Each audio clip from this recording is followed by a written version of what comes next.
여러분 안녕하십니까? 8월 16일 금요일 아침입니다. 출발 딜사이트 시작합니다. 박명석입니다. 지난주는 뭐 정말 해프닝에 불과했을까요? 이번 주 지난주에 악화됐던 분위기 정말 온데간데 없습니다. 휴일을 지나온 뉴욕 증시 저희는 조금 하루 쉬어갔습니다만 이틀 동안 계속 올랐고요. 그리고 매크로 변수들을 하나하나 그러니까 변수들을 하나하나 지워가는 과정이 나타났다고 보시면 될 것 같습니다. 결국에는 나스닥까지 60일선에 복귀하면서 언제 그랬냐는 듯 뉴욕 증시가 강세 랠리를 달려가고 있는데요. 긴 말 필요 없고요. 시장 상황 숫자로 많이 확인해 보도록 하겠습니다. 자, 일단 3대 지수 마감 상황부터 보시죠. 다우지수 1.4% 올랐고요. 나스닥 지수 2.3% 그리고 S&P 500 지수 1.6%의 상승, 3대 지수 일제히 붉게 물들었습니다. 엔비디아 4% 그리고 테슬라 6% 급등했고요.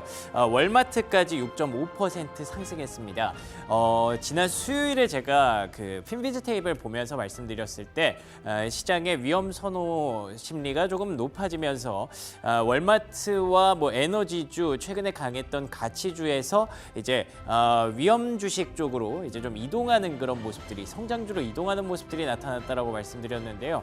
오늘은 월마트까지 올랐죠. 그냥 시장 전체가 다 올랐습니다. 특히나 월마트는 실적 발표하면서 긍정적인 역할, 굉장히 큰 역할을 한번 해줬는데요. 잠시 후에 특징주에서 살펴보도록 하죠. 자, 그러면 오늘 시장의 세 가지 체크 포인트 한번 정리해 보겠습니다. 첫 번째 체크 포인트는요. 매크로 지표들 쭉 한번 정리해 봐야 될 것 같습니다. 이게 사실 어제 우리가 광복절로 휴식하는 동안 나왔던 CPI 지표였죠. CPI 지표 보시는 것처럼 다 같이 내려왔습니다. 그냥 일반 CPI만 놓고 봤을 때 2.9%까지 내려왔어요. 이 2.9라는 숫자가 굉장히 의미가 있죠. 물론 연준에서 계속 2%대를 얘기를 하고 있고 그건 물론 PCE 물가를 얘기한다고 하지만 그래도 CPI가 3 아래로 내려왔다는 점이 굉장히 좀 고무적이라고 할 수 있을 것 같습니다. 2021년 이후에 2%대는 처음 보는 것 같아요. 그리고 음식료와 에너지를 제외하고 나서도 3%대까지 3.2%대까지 밑으로 내려왔고요. 전월 대비해서도 사실 지난달에 마이너스보다는 아니지만 그래도 이 정도면 충분히 만족할 만한 그런 지표가 나타났다라고 볼 수가 있을 것 같습니다. 그런데도 불구하고 그러니까 수요일에 뉴욕 증시는 크게 오르진 못했거든요. 강보합 수준에 머물렀다라는 평가가 지배적이었는데 다음 장 넘겨주시면요. 이거를 아직 하나 더 확인할 필요가 있었기 때문인 것 같습니다. 소매 판매 지표가 결정적인 역할을 해줬습니다. 전월 대비해서 1% 증가했어요. 소매 판매가 원래 예상치가 0.3% 증가였거든요. 그런데 최근에 아시는 것처럼 경기 둔화 우려, 경기 침체 우려까지 나타나고 있었던 상황에서 소매 판매가 0.3%만 올라줘도 증가해줘도 야 그래 경기 침체 아니었네 할 만한 그런 내용이었는데 무려 1%가 증가하다 보니까 경기 침체? 말도 안 되는 얘기였네 라는 쪽으로 오히려 완벽하게 전환이 됐던 것 같습니다. 그래서 혹자들은 이 소매 판매를 놓고 이번에 경기에 대한 우려를 날렸던 해트트릭이 나타났다라는 평가를 하던데 해트트릭이 아시는 것처럼 세 골이죠. 첫 번째 골이 소매 판매에서 나타났고요. 그리고 두 번째 골이 이 주간 실업수당 청구 건수에서 또 나왔습니다. 지난주에 기억하실 거예요. 경기 침체 우려가 월요일, 화요일, 수요일에 짙게 드리웠다가 그 부분을 조금 날려줬던 게 주간 실업수당 청구 건수가 생각보다 많이 늘지 않았네였는데 이번 주에도 똑같았습니다. 두 번 다 내려왔죠. 지난주와 이번 주까지 쭉 내려오면서 경기 둔화 우려를 날리는 두 번째 골을 넣어줬습니다. 세 번째 골은 잠시 후에 공개를 해드리겠고요. 이런 부분들이 결국 다음 장 넘겨주시면요. 10년물 국채금리에 긍정적인 영향을 보였습니다. 이게 제가 일부러 일중 30분 봉을 좀 가져와 봤는데요. 그러니까 CPI가 발표된 이후 PPI와 CPI가 시장의 예상치보다 긍정적으로 나왔죠.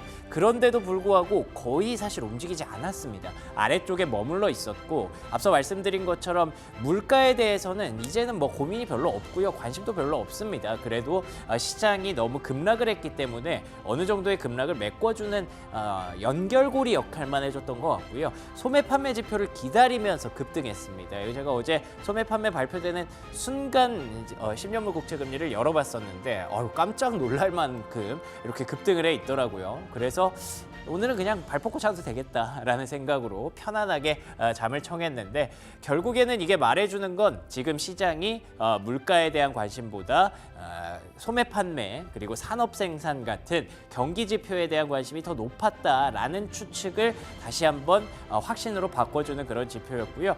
이 정도면 경기 침체에 대해서는 걱정하지 않아도 될 것 같습니다. 단기적으로는요. 자, 그러면 두 번째 체크 포인트 한번 확인해 보죠. 이런 그림이 나와줬기 때문에 최근에 우리가 걱정했던 지표들 두 가지 한번 챙겨봐야 될 것 같은데요. 엔달러 환율입니다. 엔화에 뭐 큰 변동이 있었던 건 아니고요. 미국의 경기 침체 우려가 날아가면서 달러화가 강세를 보였고 결국에는 엔달러 환율이 계속 아래쪽을 꽂다가 최근 2주 동안 다시 낙폭을 채워주는 그런 그림이 나타났고요. 그리고 빅스 지수, 변동성 지수 이게 사실 많은 사람들이 변동성 그거 이 정도 60까지 올라오면 한 달 안에 안 끝나 한 두 달은 가더라 라는 얘기가 있어서 약간 저희가 조심스러운 입장을 좀 보여드렸었는데 그게 뭐 전혀 아니네요. 바로 15까지 떨어지면서 완전히 이 60까지 올라갔던 건 그냥 해프닝에 불과했구나 라는 생각으로 바뀌어버렸습니다. 이러면 또 안심하고 있으면 또 언제 변동성이 나올지는 모르지만 어찌됐든 지금 시장은 지난주에 어떤 급락을 다 돌려내고 이제 해프닝으로 바꿔놓고 있는 그런 분위기입니다. 자, 그래서 세 번째 체크 포인트 나스닥의 기술적 위치 한번 체크해 보죠. 제가 수요일에 요거 테이블 보여드리면서 60일선을 아직 회복하지 못했기 때문에 혹시라도 여기서 경기 지표가 좀 불안하게 나오면 고꾸라질 수 있다라는 얘기를 좀 드렸었는데 그게 결국에는 반대로 나왔죠. 경기 지표가 이렇게 깜짝 놀랄 만한 서프라이즈가 나올 줄 몰랐습니다. 그러면서 이제 60일선으로 바로 회복을 했고요. 60일선까지 이렇게 한 번에 치고 올라갔다는 건 시장이 확실히 다시 한번 자신감을 회복했다라는 의미로도 보이기 때문에 이제는 60일선까지 다시 올라온 상황에서 여기서부터는 과연 우리가 어떤 종목, 어떤 섹터를 다음 주도주로 챙겨봐야 될지 이 부분들이 앞으로 좀 중요해질 것 같습니다. 자, 그래서 특징주 쪽에 종목 쪽에 얘기를 좀 많이 해보려고 해요. 핀비즈 테이블이고요. 앞서 제가 말씀드린 것처럼 빨간색 찾기가 쉽지가 않죠. 뭐 여기 리츠 조금 빠졌는데 이 부분은 최근에 금리 인하 기대감으로 인해서 좀 밀려 올라왔던 거에 대한 어떤 차익 매물이었다 정도로 해석할 수가 있겠고요. 그리고 19112 뭐 많이 올랐으니까 좀 빠져야죠. 그리고 또 여기 통신주도 최근에 급락장의 어떤 대안 역할을 했었기 때문에 다른 쪽으로 이제 수급이 퍼지는 구간에선 살짝 빨간불이 켜졌던 것 같습니다. 근데 뭐 보시는 것처럼 반도체 올랐고요. M7 다 같이 올랐고요. 특히나 테슬라까지 6% 급등했습니다. 그리고 위쪽에 보이는 이 월마트와 코스트코 소비재 관련주들이 강세를 보였던 게 저는 굉장히 고무적이었다라고 판단을 하고 있고요. 이 외에도 다양한 종목들이 상승하면서 뭐 간밤의 뉴욕 증시는 거의 파티였다라고 보셔도 무방할 것 같습니다. 자, 그런데 다음 장 넘겨주시면요. 아까 제가 헤드트릭이 있었다라고 말씀드렸는데 세 번째 골 이 월마트가 넣었습니다. 그러니까 보통은 종목이 이렇게 시장에 미치는 영향이 크지는 않죠. 뭐 종목이 시장에 영향을 준다면 엔비디아 정도 혹은 뭐 M7 애플 정도 이렇게 얘기를 하는데 오늘은 월마트가 시장에 너무나도 중요한 역할을 했습니다. 보시는 것처럼 월마트의 실적 자체가 비트했고요. 그런데다가 앞으로 레이즈 아웃룩 그러니까 가이던스까지 상향했습니다. 저는 가이던스까지 상향할 줄은 몰랐어요. 그러니까 월마트가 결국 소매업체잖아요. 미국의 소비 심리가 어떤지를 말해주는 건데 하반기에도 가이던스를 높였다라는 건 미국의 소비 심리가 나쁘지 않고 오히려 좋다라고 표현할 수도 있는 부분이거든요. 뭐 다른 어떤 지표들을 보았을 때 너무 지금 뭐 경기가 좋아진다라고 흥분하기는 어렵습니다만 어쨌든 월마트가 그렇게 얘기해줬고 월마트 뭐 개인적으로 월마트 개별적으로 좀 잘한 것도 있었겠죠. 어찌됐든 어찌됐든 우려들을 날려주는데 마지막 세 번째 골을 넣는 데는 확실한 역할을 했다라고 볼 수가 있겠고요. 차트는 왜 가져왔냐면요. 뭐 주가가 월마트의 주가 기억하시는 분들은 아시겠지만 거의 흔들리지 않았거든요. 그런데도 불구하고 이게 뭐 전고점 회복이 아니라 아예 한 번의 신고가를 이만큼 뚫어버린 겁니다. 이렇다는 건 하반기에 미국 경기, 뭐 침체, 뭐 둔화 이런 걱정 크게 안 해도 되는 걸까라고 자꾸 생각을 하게 만드네요. 다음 장 넘겨주시면요. 월마트의 실적에 대해서 조금 더 분석적으로 들어가 본다면 보시는 것처럼 이게 동일 매출, 동일 그 점포의 매출이고요. 그리고 여기가 이커머스 매출입니다. 둘 다 괜찮죠. 뭐 그림만 봐도 알 수 있을 정도로 약간 좀 둔화되는 그림이 있었어요. 그런데 그걸 바로 회복해내고 오히려 증가세를 좀 보여줬기 때문에 앞으로의 어떤 전망치에 대해서도 긍정적으로 좀 나오고 있기 때문에 보시는 것처럼 우리가 소프트 랜딩이라고 하죠. 경기는 아주 부드럽게 월마트의 매출과 뭐 실적이 만약에 경기를 대변한다면 아주 부드럽게 내려왔다가 다시 올라가는 그런 그림을 만들어주고 있다고 볼 수가 있을 것 같습니다. 관련된 섹터 소비주들 다시 한번 급락을 했었다면, 많이 빠져 있었다면 봐야 될 필요가 있겠네요. 자, 다음 장 넘겨주시면요. 두 번째 특징주입니다. 두 번째 특징주는 이제 실적 발표 시즌과 동시에 최근에 좀 불거졌던 게 M7의 우려였잖아요. AI 거품론은 좀 날려버렸습니다만 그 사이에 수요일에 장 마치고 이제 구글이 반독점법에서 패소하면서 구글이 거의 해체될 분위기까지 처했다고 하더라고요. 그러니까 쉽게 말해서 유튜브 있고요. 그리고 뭐 애드센스 있고요. 뭐 여러 가지 크롬도 있고요. 구글이 갖고 있는 그런 자회사들을 다 해체시켜 버려야 되는 그런 지경에 이르를 수도 있다라는 분석들이 나오더라고요. 그래서 구글의 주가가 급락하기도 했었고 간밤에도 크게 못 올랐습니다. 뭐 아직까지 3심까지 항소할 것으로 보입니다만 그래도 일단 지금 이런 노이즈들이 발생하고 있는 시점에서 혹시 또 시장의 분위기를 해치지 않을까 걱정했는데 다행히 이 경기 지표들이 나오면서 시장이 좀 웃어줬고요. 그리고 구글 개별적으로 보는 관점에서도 이게 기술적으로 항상 구글은 한 10% 정도의 하락 구간이 많이 있었다고 하더라고요. 그리고 그 이후에 다 돌려내면서 지금의 구글을 만들었기 때문에 이 정도면 이제 구글은 바닥권에 좀 왔다라는 관점도 있어서 혹시 이런 조금 덜 오른 종목들 없나 궁금하신 분들은 구글 같은 종목 한번 관심 있게 보셔도 좋을 것 같습니다. 자, 그리고 다음 마지막으로 특징주 넘어가 볼게요. 다음 장 넘겨주시면요.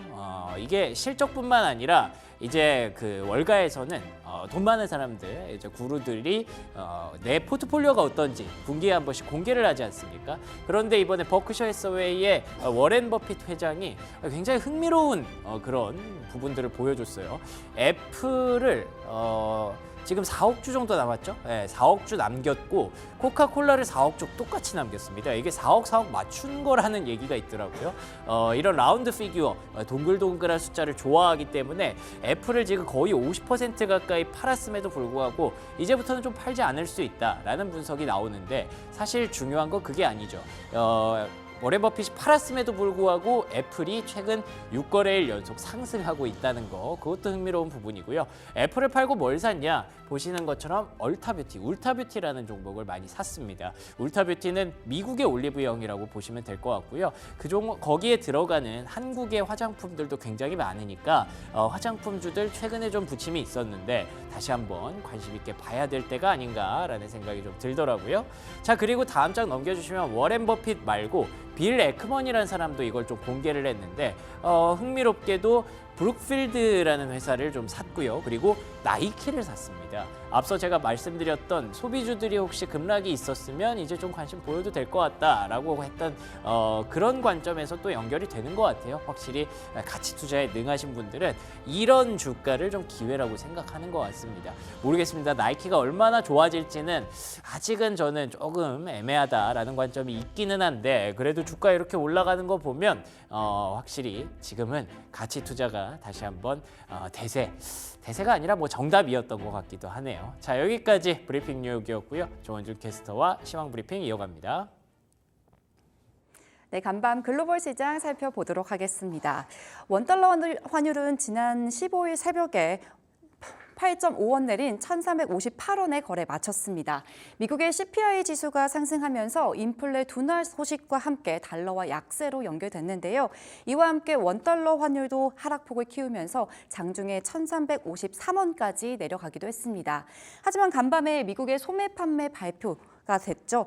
지난 아래 공포가 과도했음을 나타냈는데요. 연준의 B컷 전망과 함께 달러 강세 속에 원달러 환율은 다시금 상승했습니다. 8원 정도 올라가면서 1,365.9원에 거래됐습니다. 이 7월 소매 판매 지표가 시장의 예상치보다 정말 높은 깜짝 호조를 보였는데요. 여기에 대해서 신규 실업보험 청구 건수마저 감소하면서 뉴욕 시장에서의 국채 금리는 급등했습니다. 10년물 국채 금리는 지표 발표 이후에 지난 거래일보다 10bp 오른 3.92%에 거래됐고요.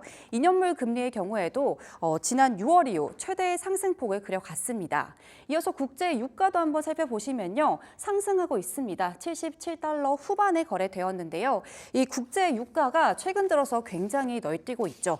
이 글로벌 경기 둔화와 함께 미국과 중국의 원유 수요 감소가 우려되면서 이 국제 유가가 내려갔다가도 중동발 이 전쟁 우려에 다시금 상승했는데요. 이렇게 급등과 급락을 반복하면서 7월 이후에 이 국제 유가의 최고치와 최저치, 이 최저가의 가격 차이가 15%에 달했습니다. 전문가들은 이처럼 널뛰는 국제유가의 흐름은 앞으로도 지속될 전망이라고 말했고요. 이어서 원자재 가격도 한번 살펴보도록 하겠습니다. 지난 CPI 이후에 매도세를 보인 금값은 다시금 상승했습니다. 시장에서의 전반적으로 투자 심리가 개선되면서 모든 금속 선물이 올라갔는데요. 금값을 포함한 은과 구리도 모두 상승했고요. 이 밖에 다른 금속 선물도 모두 상승 마감했습니다.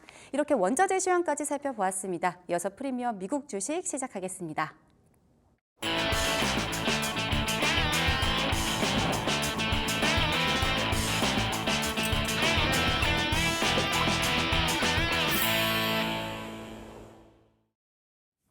네, 글로벌 증시 마감 상황 정리해보고요. 국내 증시 전망으로 이어갑니다. 프리미엄 미국 주식 오늘은 헤르메스 스탁 하창환 본부장 나오셨습니다. 안녕하십니까? 네, 안녕하십니까? 네, 안녕하십니까? 저희가 광복절로 하루 쉬어가는 동안 사실 살짝 좀 걱정도 좀 했습니다. 아무래도 경기 둔화, 경기 침체에 대한 우려가 있는 상황에서 소매 판매, 산업 생산 이런 것들이 나온다고 하니까 약간 또 시장이 여기까지 왔다가 또 한번 미끄러지려나 걱정했는데 전혀 걱정할 필요가 없었네요. 소매 판매가 급등하면서 네. 시장이 환하게 웃어줬습니다. 어떻게 보셨나요? 네, 맞습니다. 일단 소매 판매가 되게 잘 나왔죠. 예측치보다도 훨씬 더 잘 나왔기 때문에 이게 왜 중요하냐면은 다들 아시겠지만 지금 경기 침체에 대한 우려가 상당히 있었던 상황이고 소매 판매는 이제 GDP의 3분의 2 정도를 차지하는 이제 소비에 대한 지표이기 때문에 소비가 원활하게 잘 되고 있다는 것은 결국엔 GDP가 상당히 좀 긍정적으로 나올 수 있지 않을까라는 부분으로 이어질 수 있고 그 얘기는 이제 경기 침체에 대한 불안감들을 또 떨어뜨리게 만드는 요인으로 좀 작용을 했다라고 보시면 될 것 같습니다. 그래서 소매 판매에 대한 데이터만 잘 나온 게 아니라 그리고 우리가 주간 실업 청구 건수도 잘 나왔죠. 그래서 그런 고용과 사실 이제 소비 쪽이 좀 탄탄하다라는 것들을 좀 확인을 해주면서 굉장히 좀 긍정적이었다라고 보면 좋을 것 같고요. 그다음에 이제 소매 판매에서 특히나 이제 수정치나 이런 부분들도 좀 좋게 변경이 됐습니다. 그래서 지표 해석에는 상당히 좀 긍정적인 부분으로 됐고요. 그다음 앞서 말씀드린 것처럼 이제 주간 실업 청구 건수가 22만 대로 나왔죠. 아무래도 25만 대 그리고 지난주 23만 대 그리고 다시 22만 대로 떨어지면서 이제 2주 연속 실업 청구 건수도 떨어지게 됐고요. 4주 평균 실업 청구 건수도 떨어지게 됐습니다. 그 얘기는 즉슨 이제 우리가 실업률을 이전에 4.3%로 확인을 했고 추가적으로 늘어나는지는 다음 이제 노동부에서 발표하는 걸 봐야 되겠지만 그럼에도 불구하고 이게 계속적으로 고용이 안 좋아질 수 있다라는 불안감을 상당히 좀 해소시켜 줬다라고 보시면 될 것 같거든요. 그리고 제가 이제 월요일에 말씀을 드렸던 내용이 주간 실업 청구 건수가 10,000 정도가 왔다 갔다 하는 걸로 경기 침체를 논할 거면 미국 증시는 여러 번 경기 침체를 갈 수밖에 예. 없다라고 말씀을 좀 드렸습니다. 물론 이제 실업률이 4.3에서 4.5가 되는 거는 정말 다른 차원의 얘기이긴 하지만 어쨌든 지금 현재 시점을 놓고 봤을 때 이게 침체에 완벽하게 들어갔다 혹은 침체니까 무조건 조심해야 돼라고 보기에는 힘들다라는 거죠. 게다가 이제 또 월마트 실적도 나왔는데 뭐 이따가 자세하게 좀 설명드리긴 하겠지만 결과적으로 실적이 잘 나왔고 예. 시간 외에서부터 급등을 했습니다. 물론 장중에는 음봉 마감을 하기는 했지만 그럼에도 불구하고 이제 소비단에서의 좀 긍정적인 흐름들이 만들어지고 있다라는 것은 우리가 지금 다양한 데이터에서 확인을 하고 있거든요. 그러다 보니까 이제 침체에 대한 우려가 많이 벗어지게 됐고 전일에 이제 우리가 쉬는 날 CPI가 발표가 됐는데 그거는 좀 세부 항목이 헷갈려요. 아, 그래요? 네, 세부 항목을 좀 잘 뜯어 보셔야 되는데 네. 어쨌든 CPI에서 조금 반응이 별로 없었잖아요. 그래서 사람들은 맞아요. 의아해했을 겁니다. 이거 잘 나왔는데 도대체 왜 그러지? 근데 이거는 세부 항목을 이따가 또 화면 보면서 또 설명을 드릴 텐데 네. 그 데이터들을 좀 봤을 때 좀 애매한 부분이 있었다. 예. 저는 연속성을 찾기가 좀 힘들었다라고 보고 있고요. 근데 그런 것들을 소매 판매로 지워주면서 이제 미국 3대 지수가 모두 다 좀 급등이 나왔다. 그리고 또 전일 중요한 부분은 우리가 이제 기술주들의 하락으로 인해서 지수가 많이 떨어졌잖아요. 그쵸. 그리고 이제 저는 그때 기회다라고 말씀을 드렸는데 역시나 지수가 반등이 나올 때는 기술주 중심으로 또 상승이 나옵니다. 그러니까 결과적으로 우리가 이제 이 하락을 했을 때 그리고 상승을 했을 때 어떤 것들을 좀 측정을 해야 되냐면 이게 진짜 기업의 펀더나 산업적인 부분이 무너져서 하락을 한 건지 아니면 우리가 단순히 어떤 매크로 지표로 인해서 우리의 불안감, 바뀐 거는 마음뿐이라고 말씀을 드렸잖아요. 예. 그런 부분에서 됐는지를 파악을 하는 게 굉장히 좀 중요할 수 있다라고 정리드리겠습니다. 알겠습니다. 소매 판매 지표가 걱정했던 부분들을 정말 많이 씻어줬습니다. 희석해줬고요. 뭐 물론 지금 당장 경기 침체 아닙니다. 경기 둔화 없습니다. 이렇게 얘기할 수는 없습니다만 그래도 우리가 걱정하던 부분들을 결국 다 긁어줬잖아요. 그렇기 때문에 이 소매 판매가 굉장히 좀 긍정적으로 작용을 했던 것 같고요. 아까 뭐 CPI 얘기하시다가 약간 좀 갸우뚱하는 부분이 있었다고 하셨는데 네네. 그 부분 먼저 한번 얘기를 해볼까요? 네, CPI 데이터를 봤을 때 네. 이제 중요한 게 우리가 항상 CPI에 대해서 얘기를 할 때는 이제 쉘터 부분과 이제 에너지 가격 부분에 대해서 좀 집중해서 말씀을 그쵸. 드려왔습니다. 예. 그리고 실질적으로 CPI에 대한 데이터가 이제 그러한 움직임이 변화에 따라서 CPI 수치가 굉장히 달라졌습니다. 근데 요번에 CPI에서는 왜 사람들이 갸우뚱을 할 수밖에 없냐면 쉘터도 올랐고 에너지도 변동이 없었습니다. 그러니까 에너지가 지난달 CPI에서는 마이너스 때였거든요. 그러니까 변동이 없었다라는 것은 요 두 가지 부분은 크게 영향을 주지 못했다라는 거예요. 근데 이때까지 상승을 보이지 않았었던 쪽에서 변화가 나왔거든요. 그러니까 이제 그런 부분들에서 우리가 좀 생각을 해볼 수가 있는 게 도대체 왜 이제 그런 부분에서 문제가 생겼을까에 대한 생각을 해본다라는 거죠. 이게 우리가 에너지 부분에서만 만약에 문제가 생겼다라고 한다면 당연히 우리 유가만 측정해 보면 돼. 그리고 쉘터에서만 문제가 있으면 쉘터 부분에서의 문제를 좀 보면 돼. 약간 이렇게 보시면 되는데 지금은 그렇지 않다라는 거죠. 그래서 이 CPI 세부 항목들을 보시면은 지금 이제 뭐 다양한 부분에서 문제가 생기긴 했습니다만 구체적으로 보면은 이제 유틸리티 부분에서 좀 상당히 문제가 생겼습니다. 그랬군요. 유틸리티 쪽에서 특히나 가스와 연관되어 있는 쪽이 굉장히 좀 어려웠고 트럭이랑 그다음에 이제 운송 부분들 그리고 메디칼 서비스 관련된 부분에서도 데이터가 많이 떨어졌어요. 그러니까 이런 부분들이 떨어지지 않았으면은 이번에 CPI는 올랐습니다.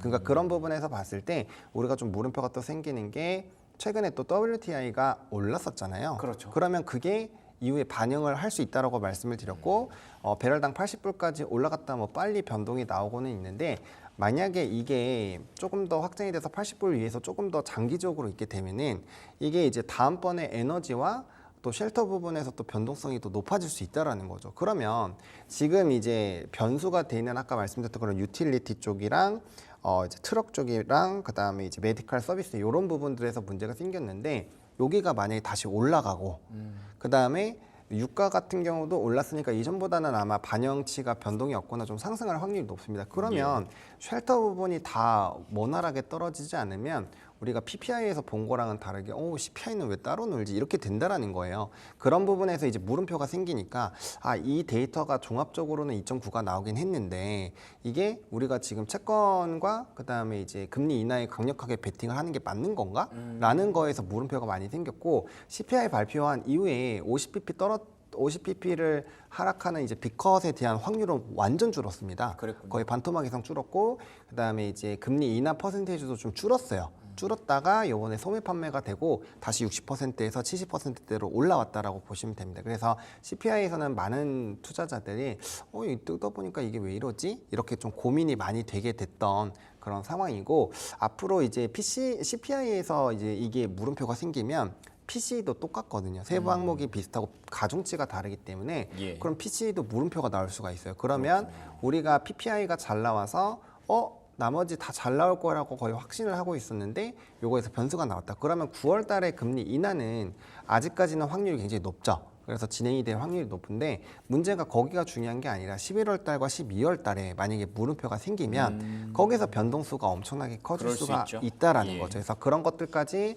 잘 장기적으로 생각을 하셔서 대응을 하셔야지 그때 딱 직전에 내가 어떠한 의사결정 포트를 확 바꾼다? 그건 사실상 불가능에 가깝기 때문에 미리 이러한 흐름들이 좀 뭔가 예상치 못한 기류로 흘러갈 수 있는 가능성이 이전보단 많이 높아졌구나를 한켠에 두고 증시를 바라보실 필요가 있다 정도로 정리드리겠습니다. 알겠습니다. CPI 이후에 금리가 안 움직여서 저는 소매 판매 좀 기다리나 보다 싶었는데 의외로 좀 갸우뚱한 부분들이 있어서 그 금리도 약간은 조금 올라오지 못하고 그 아래에서 좀 머물렀었나 봐요. 사실 그래도 소매 판매 나오면서 걱정들을 좀 씻어주기는 했습니다만 우리는 이제 9월 이후를 또 보는 관점도 필요하잖아요. 그 관점에서 약간은 물가에 대해서 고민해 볼 여지는 분명히 있다라는 부분 체크해 주셨고요.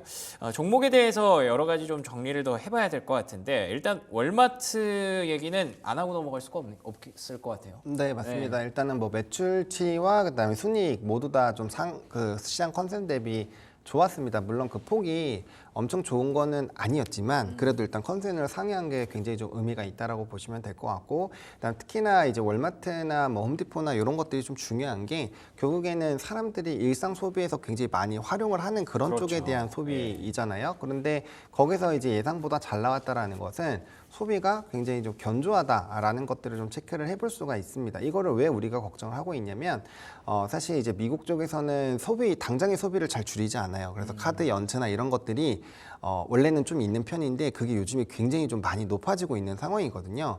그래서 도대체 이 사람들이 어떻게 이 카드값 감당하려고 막 이렇게 긋느냐 그런 얘기들도 좀 일부 나오고 있는 상황인데 그래서 그런 것들을 조금 우려를 한다라고 한다면 뭐 경기 침체 얘기도 있고 이제 가처분 소득이 많이 줄어서 정말 활용을 안 할까라는 부분에서 물음표가 있었는데 이렇게 홈디포가 잘 나왔다라는 부분에서는 그런 거 감안하지 않고도 계속 쓰고 있다라는 거고 그다음 하반기는 다들 아시겠지만 소비가 집중되는 시즌입니다. 그래서 그때는 소비가 안 되기가 어려워요. 그럼 사실상 지금 데이터들 이제 7월, 8월 달 데이터들이 어떻게 나오는지가 굉장히 중요한데 왜냐면 이제 뭐 블랙 프라이데이라든지 이런 것들이 있으면 당연히 다 쓰거든요. 엄청 쓰잖아요. 네. 그러니까 소비에 대한 걱정을 할 필요가 없는 구간으로 곧 들어가기 때문에 이번에 이런 실적 발표, 그럼 다음번 실적 나올 때까지도 우리가 어떠한 좀 긍정적인 흐름들을 가져갈 수 있다는 점에서 이런 홈디포의 실적은 굉장히 좀 의미가 있다. 그래서 만약에 나머지 이런 월마트 이후에 나오는 이런 기초적인 소비에 활용되는 데이터에서 너무 부정적으로만 나오지만 않으면 아마 소비에 대한 그런 걱정은 그렇게까지 크게 안 해도 되는 구간으로 넘어갈 수 있다라고 보시면 될 것 같고 나머지 뭐 시스코 같은 경우도 좀 좋았죠. 이제 구조조정에 대한 얘기가 조금 있기는 하지만 이것도 이제 기대 이상의 호실적이 나왔고 알리바바 같은 경우도 이제 조금은 우리가 봐야 되는 게 이제 그 시장에 대한 분위기가 굉장히 좀 경쟁이 심해지면서 실적단이 좀 부진했거든요. 근데 이거는 또 이제 중국 단에서의 지표들도 워낙 좀 부진한 것들도 일부 영향이 좀 있었다라고 보시면 될 것 같아요. 그래서 순이익 측에서는 좀 나쁘지 않았지만 매출 단에서 좀 줄었기 때문에 이거는 이제 큰 흐름에서의 전체 규모가 좀 줄어들게 되면 나머지 영업이익이나 순이익 부분은 좀 부정적인 영향을 받을 확률이 높거든요. 그래서 이런 좀 추세적인 흐름들도 조금은 체크를 해봐야 되는 상황이지 않나라고 생각을 하고 있습니다. 알겠습니다. 이게 사실 그리고 의견을 들어봐도 본부장님의 의견을 들어봐도 그렇고 시장이 최근에 반등폭을 늘려오는 것도 그렇고 가만히 보고 있으면 지금 채팅창에서도 미국장도 뭐 신뢰가 사라지는 그런 느낌이다. 도대체 우리가 무슨 걱정을 했었고 왜 급락을 했었고 이런 생각이 약간 드는 현타가 좀 오는 그런 시장일 수도 있을 것 같아요. 맞습니다. 저희가 네. 걱정했던 부분들이 그러면 다 이제 해소가 됐다고 봐도 되나요?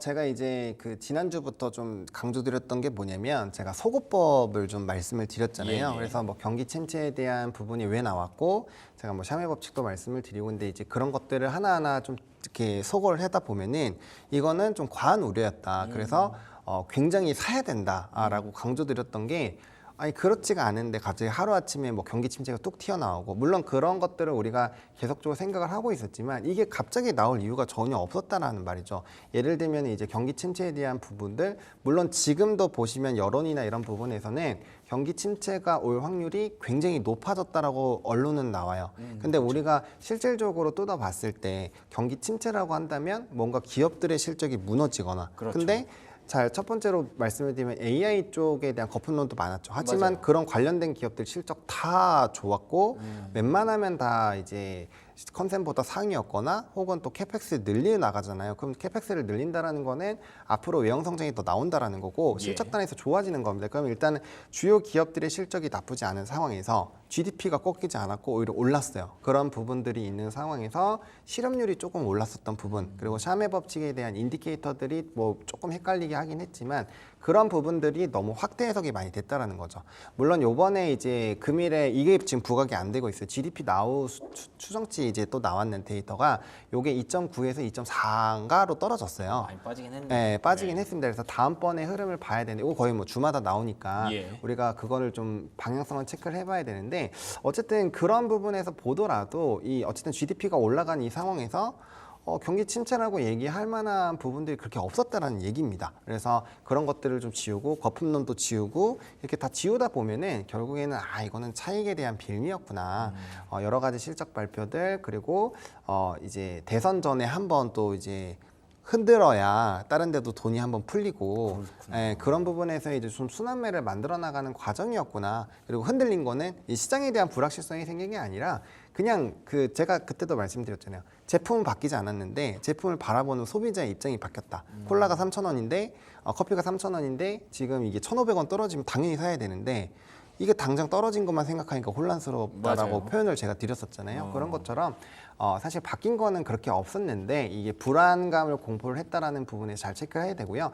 과거에 이런 좀 이게 미국 주식 책이나 이런 좀 증시책들을 많이 보시면 항상 언론이 굉장히 공포를 말할 때 맞아요. 그리고 굉장히 환희를 말할 때가 변곡점일 때가 많습니다. 그래서 항상 이제 분위기가 평탄할 때는 언론을 많이 믿으셔도 되지만 그 분위기라는 게 사실 이제 주식이라는 게 이 심리적인 게 많이 포함이 되거든요. 그쵸. 그래서 예. 그렇게 좀 급변하는 상황에서는 잠시 멀리 두시는 게 오히려 의사결정하실 때는 훨씬 더 유리할 수 있다. 그리고 항상 특정한 이유가 나오면 이게 맞는지 팩트 체크하시고 그거를 제거할 만한 요인들이 뭐가 있는지를 항상 생각을 하시고 차근차근 쳐 나가시다 보면은 조금 더 합리적인 의사결정을 하실 수 있다라고 정리드리겠습니다. 좋습니다. 어찌됐든 뭐 지나갔고요. 일단 낙폭 많이 회복한 상황에서 앞으로가 조금 더 중요할 것 같은데 앞으로에 대한 어떤 전체적인 글로벌 시장의 전망이나 국내 증시 약간 조금 미진하거든요. 네, 오늘 조금 그 발을 맞출 수 있을지 궁금하네요. 네, 저는 일단은 발을 맞출 수 있다라고 생각을 하고 있고요. 만약에 더 더디게 올라간다면 전 더욱 더 기회라고 생각을 합니다. 왜냐면 일단 요거 좀 화면을 혹시 보여주실 수 있으면 좀 보여주시면 좋을 것 같은데요. 네. 일단 나스닥 같은 경우는 지금 벌써 절반 정도 주가 지수의 추이를 좀 회복을 했습니다. 맞아요. 그리고 이제 제가 엔비디아 같은 경우도 좀 자주 말씀을 드렸는데 엔비디아가 이제 90불 초반까지 80불대 후반, 90불대 초반까지 하고 지금 거의 3분의 2, 낙폭의 3분의 1을 만회를 했습니다. 근데 우리나라 증시에서 지금 이제 하이닉스랑 삼성전자를 보시면 네. 지수단도 아직 절반도 회복 못했죠. 그러니까요. 그러니까 상방룸이 충분히 나올 수 있는 상황이고 그 다음에 이제 뭐 삼성전자 같은 경우도 아직 3분의 1 정도밖에 회복을 못했습니다. 그러면 뭐 이제 엔비디아 추이로 보면은 우리가 적어도 여기 3분의 2 정도 요 정도는 와야죠. 와야 네. 되거든요. 근데 이게 안 갈 이유가 없는 게 우리나라 레거시 업체들의 실적이 좋아지고 해서 그러게요. 지금 전 세계에서는 우리나라 삼성전자 지금 1등 했다라고 기사도 나왔잖아요. 실적적인 네. 부분에서는. 그러니까 그런 것들을 다 봤을 때 우리나라가 안 갈 이유가 없다라는 거고 가장 불안했었던 게 이제 외국인이 지금 이제 수급이 안 나오는데 네. 외국인의 수급에서 이번 주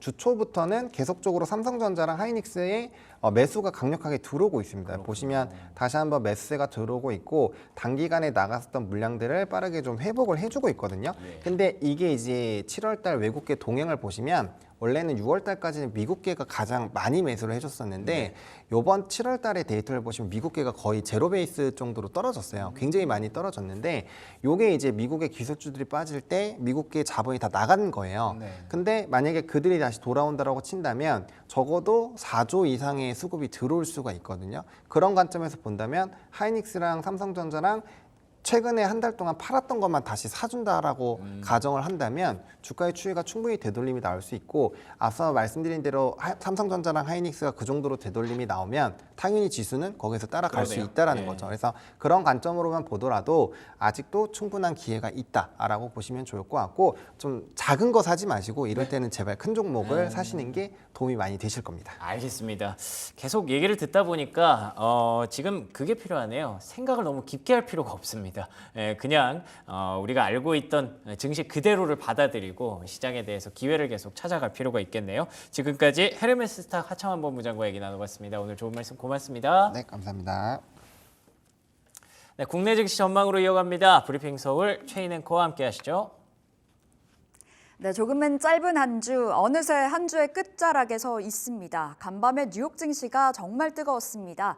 생산자 물가지수에 이어서 소비자 물가지수까지 예상보다 좀 둔화된 숫자가 나왔었고, 그리고 간밤에는 소매 판매 데이터, 그리고 실업수당 청구 건수까지 어느새 경기 침체를 씻겨주는 데 계속해서 그 데이터가 찍히고 있습니다.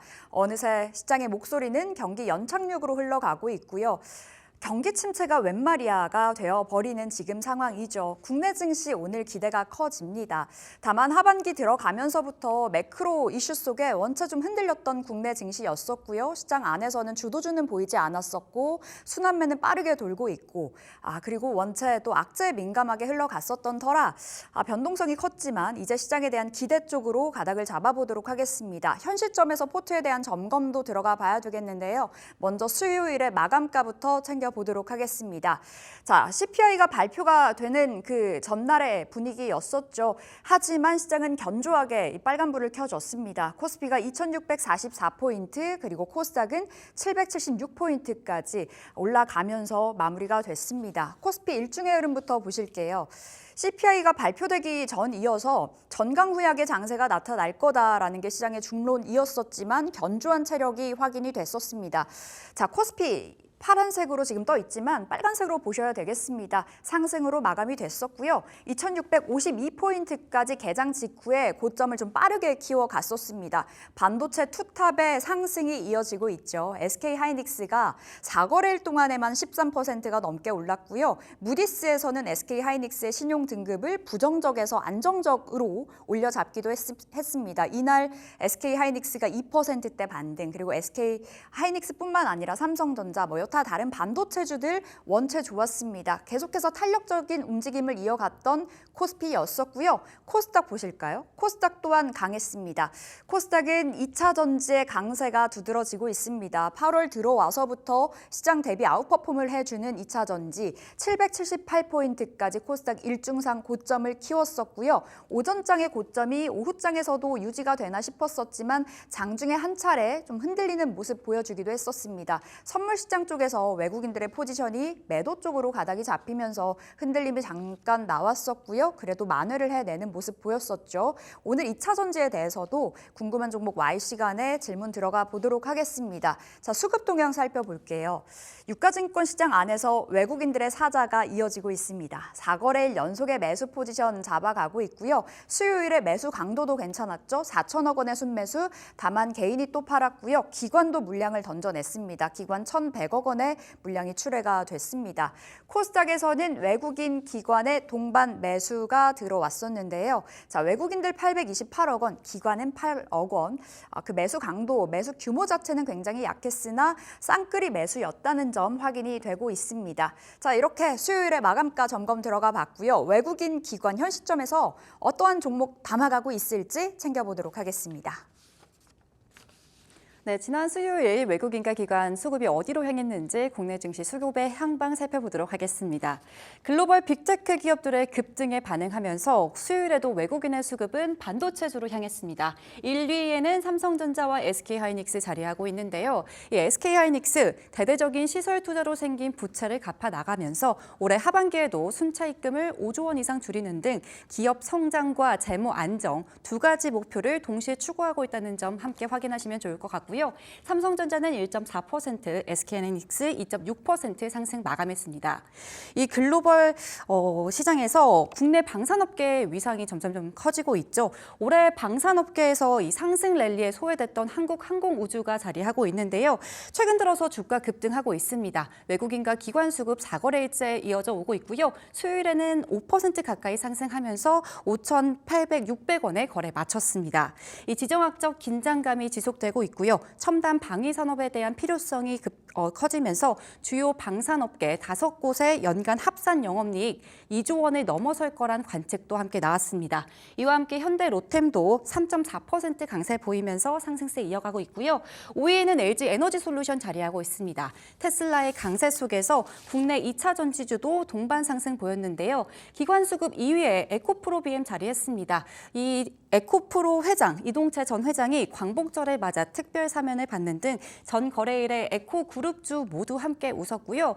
1위에 자리하고 있는 하나솔루션 5%대 급등 보였습니다.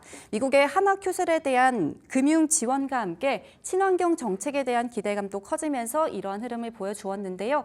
3위에는 한미 반도체 자리하고 있고요. 마지막으로 CS윈드 보시겠습니다. CS윈드 8월 들어오면서 주가가 급등했습니다. 이달 들어서만 37.3% 올라왔는데요. 수요일에도 5.2% 상승하면서 66,800원의 종가 형성했습니다. 이렇게 국내 증시 수급의 향방 살펴보았습니다. 더 자세한 이야기는 궁금한 종목 Y에서 함께 하시죠.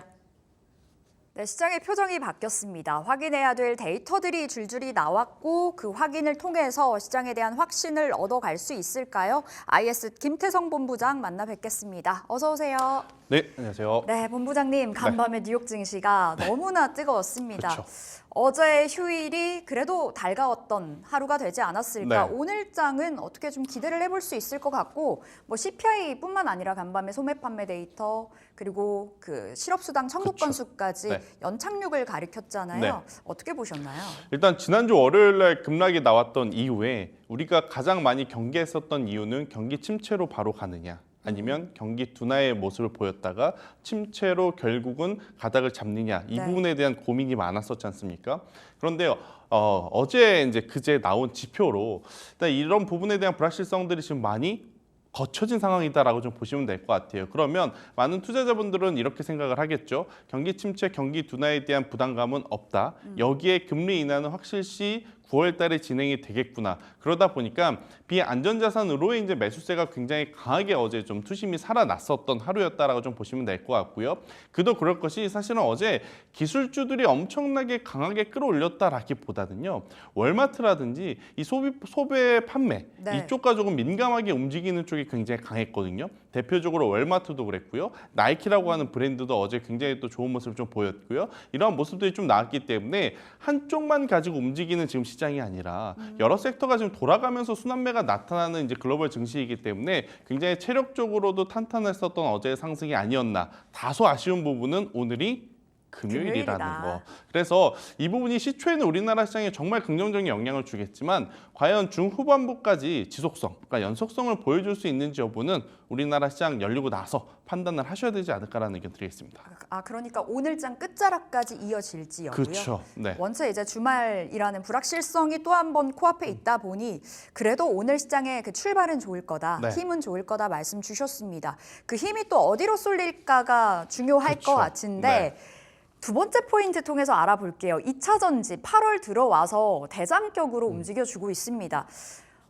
2차 전지 원체 이제 미운 손가락, 아픈 손가락 그쵸. 뭐 이었잖아요. 네. 지금 이제 좀 다른 시각으로 봐야 될지도 궁금하고 지난 수요일만 보더라도 전고체 강했다가 리튬까지 온기가 확장이 되더라고요. 이거 찐반등의 해석으로도 볼 수 있지 않을까요? 찐반등이 나오려면 우리가 이제 전기차를 사고자 하는 이제 소매 욕구도 이제 소비 욕구도 살아나야 하고 네. 관련주를 사고자 하는 투자 심리도 살아나야 하는데 최근에 2주 동안 경기 침체, 경기 둔화에 대한 얘기가 나오면서 또 전기차는 화재에 대한 또 안 좋은 이야기들이 좀 많이 나왔어요. 오히려 상승의 트리거가 된 것 같아서요. 그런데 오히려 맞죠? 안 좋은 악재가 나왔음에도 불구하고 일단은 배터리에 대한 실명제를 만약에 네. 작용을 되었을 때 중국보다는 우리나라 기업들에게 더 유리하지 않을까라고 주식시장에서는 판단하는 또 투자 심리도 있더라고요. 그러다 보니 가격적으로도 빠질 만큼 먼저 미리 빠졌습니다. 그리고 이제 실적에 대한 눈높이도 워낙 낮춰진 상태였기 때문에 실적이 아무리 나쁘게 나왔다 하더라도 예상했어. 그쵸, 시장에서는 그래 이 정도까지는 괜찮아, 그리고 2분기까지는 괜찮아, 대신에 3분기에 보여주면 돼 네. 라는 투자 심리가 조금은 더 강하게 붙었던 것 같아요. 그러다 보니까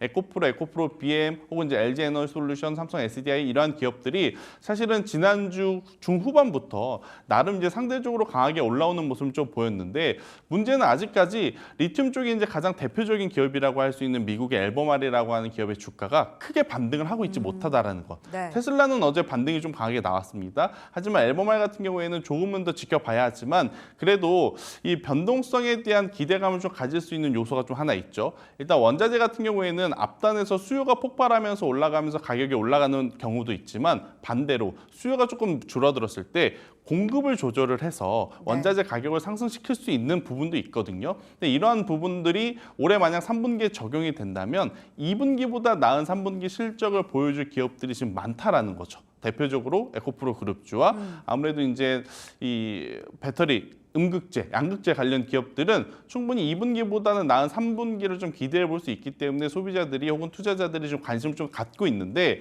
문제는 여기도 연속성입니다. 네. 그러니까 실제로 정말로 잘 팔려야 3분기 실적에 대한 기대감을 좀 가질 수 있는 그러한 상황이라서 저는 일단 종목을 만약 압축을 한다라고 하면 LG에너지솔루션이라든지 아니면 삼성 SDI라든지 전고체 쪽으로 바라보시는 건가요? 전고체 플러스 셀 쪽을 좀 먼저 바라보는 게 맞다. 그러니까 안정성을 추구하고자 하신다면 이쪽을 바라보는 게 맞을 것 같고요. 대신에 이제 2차 전지의 변동성 하면 가장 컸었던 게 에코프로 그룹주였지 않습니까? 그래서 이제 만약 변동성을 노리시는 분들이다라고 하면 에코프로 그룹주 쪽으로 집중을 하시는 게 맞지 않겠는가? 이건 이제 투자자분들의 성향에 따라서 갈릴 수 있는 현재 문제다라는 의견 드리도록 하겠습니다. 그 말 즉슨 이제 에코프로 그룹주는 단기적인 트레이딩까지도 가능하다 이렇게 해석이 되는데요. 네. 그게 아니라면 LG에너지솔루션, 삼성 SDI 같은 뭐 셀과 전고체 쪽으로 말씀 주셨고요. 지금 떠오르는 쪽은 이제 전기차 화재 대책 관련해서 또 맞아요. 열처리 관련주들이 원체 뜨겁고 연속적인 움직임이 나오는 것 같아서요. 그렇죠. 새로운 테마가 만들어졌을까도 궁금하고요. 본부장님 보시기에는 어떠한 시각이세요? 이거는 이제 중장기적으로 우리가 해결을 해야 되는 문제인 것 같습니다. 지금 아무래도 이제 제가 알고 있는 건물의 지하주차장 다수가 이제는 충전기를 새롭게 설치하는 것도 힘들 뿐더러 전기차 출입에 대한 부분도 되게 고민을 많이 하고 있는 것 같더라고요. 그래서 네. 이게 단순히 단기적으로 끝날 이슈가 아니라 사회적으로 좀 길게 좀 이슈가 좀 될 가능성이 높기 때문에 저는 관련 기업들 같은 경우에는 이제는 테마주로 보기보다는 성장주로 좀 보셔야 될 것 같아요. 성장주로서요. 대신에 이제 굉장히 많은 중소형 기업들이 이번에 상승 탄력을 받았거든요. 네. 근데 이제 여기서 실제로 기술력을 갖고 있거나 혹은 그 기술력을 통해서 돈을 벌 수 있는 구조를 가지고 있는 쪽에 저는 집중을 하시는 게 맞을 네. 것 같고 그게 아니라면 돌고 돌아서 앞서 이야기 드렸던 셋업체들을 먼저 보시는 게 지금은 가장 좋다라는 의견을 드리도록 하겠습니다. 이제 새로운 테마를 넘어서 그렇죠. 성장주로서 바라봐야 될 원체 이제 길게 끌고 갈 수밖에 없는 이야기이다 맞아요. 보니까 좀 중장기적인 관점에서 바라봐야 되겠고요. 종목별로 그 좀 날카롭게 바라보는 시각이 필요할 것 같습니다. 네. 원체 지금은 뜨겁게 막 오르락 내리락 하지만 그 종목 선정이 너무 어렵고요. 지금은 네. 그럼 셀과 전고체 말씀 주셨고 리튬은 아직 아니라는 거죠? 리튬 쪽은 조금은 더 봐야 될 것 같습니다. 좀 더 보는 네. 걸로. 알겠습니다. 그럼 오늘 2차 전지 탑픽은 어디일까요? 저도 고민을 되게 많이 했는데 일단 저는 2차 전지에 대해서는 안정성을 좀 채택을 해야 될 것 같아서 탑픽으로는 이제 삼성 SDI를 좀 말씀드리고 싶고요. 그러니까 삼성 SDI 같은 경우에는 지금 두 가지 이슈가 좀 있습니다. 일단 네. 첫 번째로는 전고체 관련한 이슈를 지금 가장 어떻게 보면 상장한 기업들 중에 온전히 받고 있는 상황이다라고 좀 보시면 될 것 같고, 두 번째로는 한 달 전에 굉장히 핫했던 이슈였긴 했는데 갑자기 확 사그라든 이슈가 하나 있어요. 바로 ESS 에너지 저장 장치. 수요일에 시세 많이 나오던데요. 그렇죠. 이쪽에 대한 관심도 저는 여전히 꺾이지 않았다라고 좀 보시면 될 것 같아서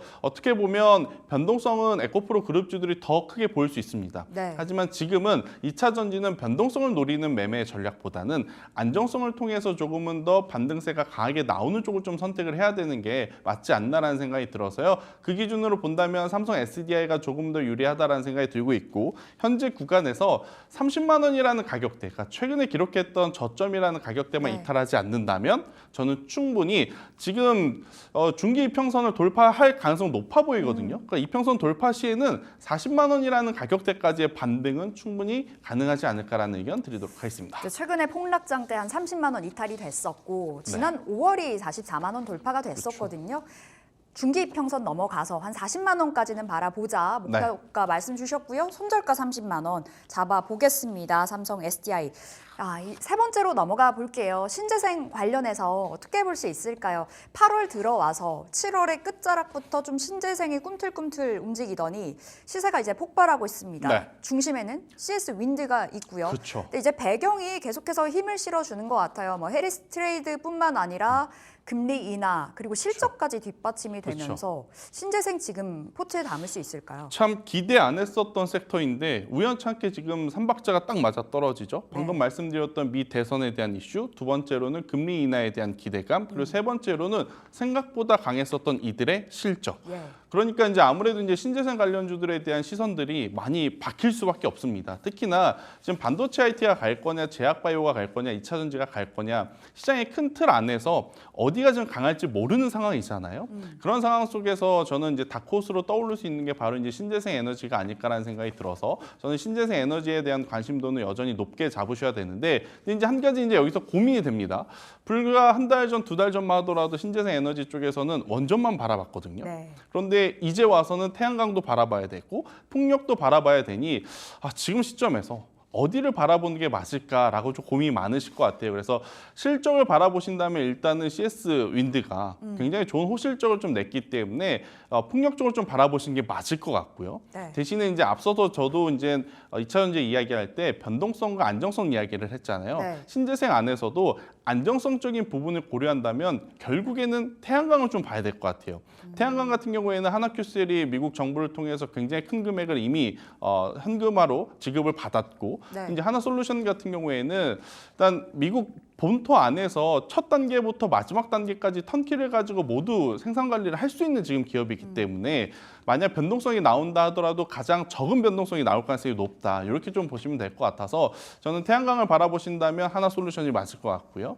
풍력을 바라보신다라고 하면 저는 CS 윈드, CS 베어링까지도 한번 보시는 게 맞다. 이렇게 한번 정리 드려보도록 하겠습니다. 하나솔루션, CS 윈드, CS 베어링까지 네. 뭐 키 맞추기 논리로 봤을 때는 CS 윈드는 좀 제외해야 될 것 같은데요. 네, 그렇죠. 그러니까 CS 윈드가 먼저 올랐기 때문에 아무래도 이제 따라 올라가는 CS 베어링이 조금은 더 수익 볼 구간이 있지 않겠는가라는 의견 드리겠습니다. 알겠습니다. 네. CS 윈드까지도 괜찮다 말씀 전해 주셨고 탑픽 바로 받아볼까요? 네. 오늘 일단 SK 이터닉스라고 하는 기업을 저는 신재생 에너지에서 한 축으로 좀 뽑고 싶은데, SOFC로 떴던 종목 그렇죠. 아닌가요? 그러니까 크게 이제 두 가지 포인트가 있습니다. 일단 첫 번째, 신재생 에너지 쪽에서 태양광과 풍력 모두 다룰 수 있는 기업입니다. 그리고 네. 두 번째, 앞서 2차 전지에서 제가 에너지 저장 장치 이야기를 드렸잖아요.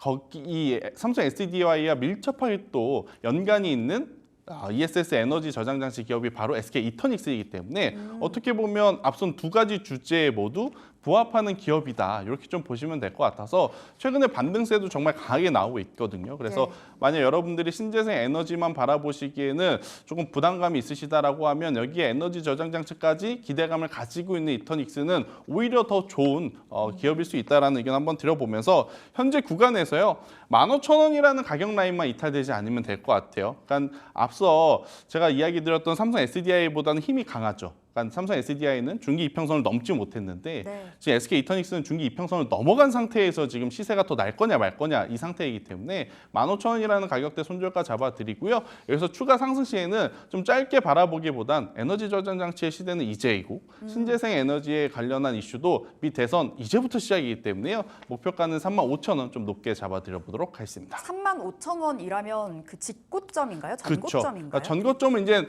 역사적인 신고가를 넘어갈 수 있다. 이렇게 좀 어. 보시면 될 것 같아요. 왜냐하면 그동안에 가장 문제였던 게 수주 잔고가 부족해서였는데 그 부족했던 수주 잔고 올해 계속 채우고 있거든요. 그래서 저는 충분히 수주 잔고를 믿고 길게 베팅을 해보셔도 괜찮은 기업이다라는 의견 드리도록 하겠습니다. 굉장히 우호적으로 말씀 주셨고 앞서 2차 전지와 좀 일맥상통하는 기업이라고 보셔야 되겠습니다. 네. SK 이터닉스 목표가 35,000원, 손절가 15,000원, 앞서 삼성 SDI까지 좀 챙겨가 보도록 하겠습니다. 자, 여기서 마무리 지어볼게요. ISS 김태성 본부장 함께했습니다. 말씀 고맙습니다.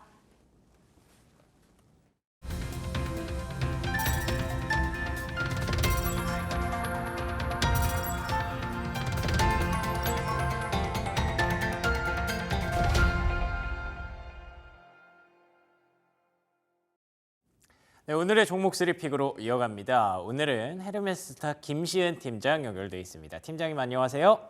네, 안녕하세요. 네, 반갑습니다. 자, 오늘 시장 분위기 좀 좋을 것으로 예상되는데 어떤 종목을 픽해 오셨을까요? 가장 무난하게는 반도체이지만 지금 저는 화장품 쪽 코스메카 코리아라는 기업을 좀 소개해드리려고 합니다.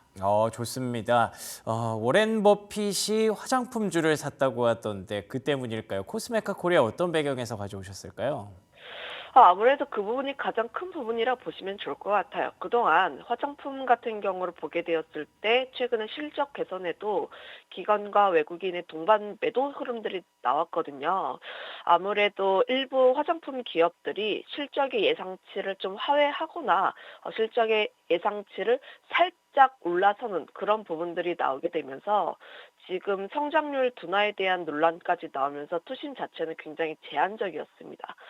그래서 호실적을 발표한 실리콘투라든지 혹은 코스메카 코리아 같은 경우가 실적 발표 이후에 차익 매물이 나왔는데 그럼에도 불구하고 버크셔 해셔웨이가 얼타뷰티에 신규 투자를 했다라는 점, 그래서 미국 증시에서 얼타뷰티가 11%의 강세 흐름들 그리고 엘포뷰티가 약 7%대의 상승 마감을 한 것으로 봐서 여전히 지금 주식시장에서 워렌 버핏이 주는 힘은 굉장히 강력하고 그로 인해서 우리나라의 화장품 섹터에 다시 한번 투심이 긍정적일 수 있다라는 생각을 하고 있어요. 지금 실적에 대한 부분들이 좀 제한적이긴 했지만 그럼에도 불구하고 산업 지표에 대한 부분들은 견조하거든요.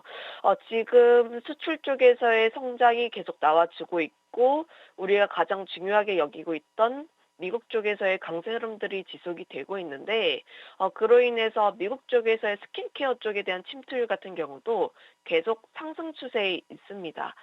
만약에 우리가 온라인뿐만 아니라 오프라인 쪽에 대한 침투율도 함께 늘려나가게 되었을 때 상방 같은 경우에는 굉장히 크게 남아있다라고 보시면 좋을 것 같고요.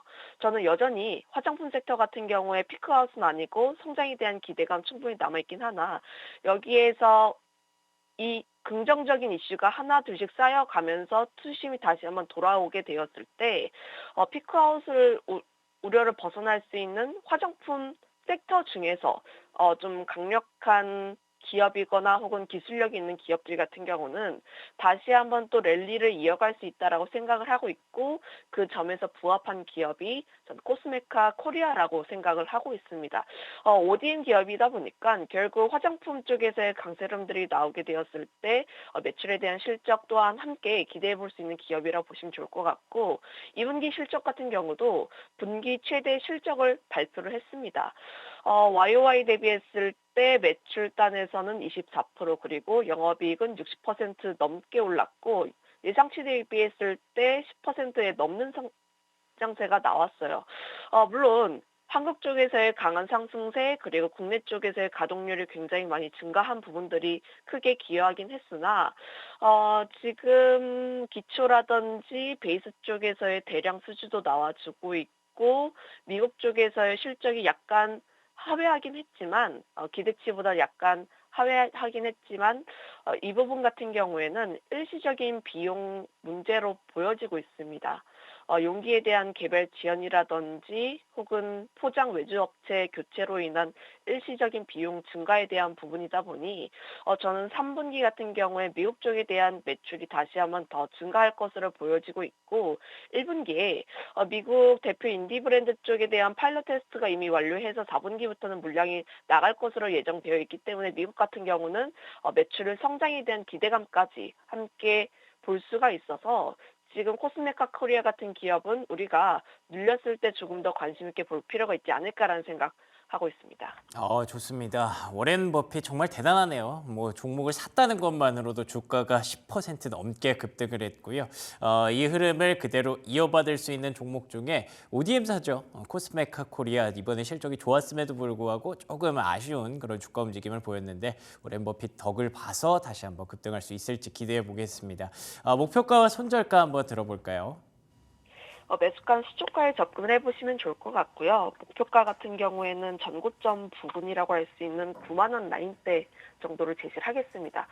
그 라인대 부근이 기관들의 매수세가 굉장히 많이 들어왔던 그 밀집 구간이라고 보시면 좋을 것 같아서 우선 9만 원 라인대를 제시를 하겠고요. 손절가는 6만 3천 원 라인대 정도 제시를 할게요. 좋습니다. 9만 원, 목표가는 9만 원, 손절가 6만 3천 원. 9만 원대가 이제 또 지지할 수 있는 그런 굉장히 중요한 구간이라고 표현을 해주셨기 때문에 그걸 뛰어넘는 걸 기대하기보다는 여기서 한번 끊었다가 가는 것도 좋은 전략이 될 수 있겠네요. 김시현 팀장과 얘기 나눠봤습니다. 팀장님 고맙습니다. 네, 감사합니다. 네, 앵커의 픽으로 넘어가 보겠습니다. 저도 오늘은 사실 시장에 뭐 어떤 종목을 골라야 될지 좀 애매하기도 하고 웬만하면 좀 좋을 것 같아서 조금 다른 트레이딩 관점의 어떤 전략 한번 준비해봤습니다. 오늘의 픽은 진매트릭스라는 종목이고요. 최근에 진단키트주가 좀 핫하죠. 코로나 이슈 때문에 진단키트가 품귀 현상을 빚을 수도 있다라는 얘기들이 좀 나오고 있습니다. 이와 관련해서 뭐 휴마시스 그리고 시젠, 뭐 진매트릭스 이런 종목들이 랩지노믹스 이런 종목들이 좀 많이 올라오고 있는데 그 맥락도 있고요. 그리고 저희가 광복절로 쉬어가는 동안 이슈들이 좀 있었습니다. 지난 14일에는 WHO에서 엠폭스라고 아시죠? 그 우리가 원숭이 두창이라고 불렀던 그 엠폭스라는 질병에 대해서 공중보건 비상사태로 재선언을 했습니다. 이게 아프리카에서 발병이 됐었는데 아프리카 당국에서는 이미 13일 날 이 비상사태를 발령을 했고요. WHO에서 그 다음 날 받은 겁니다. 그런데 또 15일에 스웨덴에서 실제 엠폭스 변종 감염 사례가 보고가 됐다고 해서 혹시 오늘 시장이 반등을 하다가 약간 좀 소강 상태에 있을 때 다른 종목들이 혹시 궁금하다 트레이딩용으로 필요하다 하시는 분들은 이 종목 한번 검색해 보시면 그때 움직임과 수급의 움직임 따라서 투자 전략 가져가시면 좋을 것 같습니다. 자, 그러면 이어서 AI의 픽으로 넘어가 보도록 하죠. 오늘은 또 한번 설명을 하면서 말을 걸어보도록 할게요. 간밤에 뉴욕 증시가 급등을 했는데 미국의 소매 판매 지표가 좋았고 월마트 실적이 호조를 보였어. 그래서 미국의 경기 침체 우려가 날아갔는데 이럴 때 코스피에서 볼만한 종목이 하나 있을까?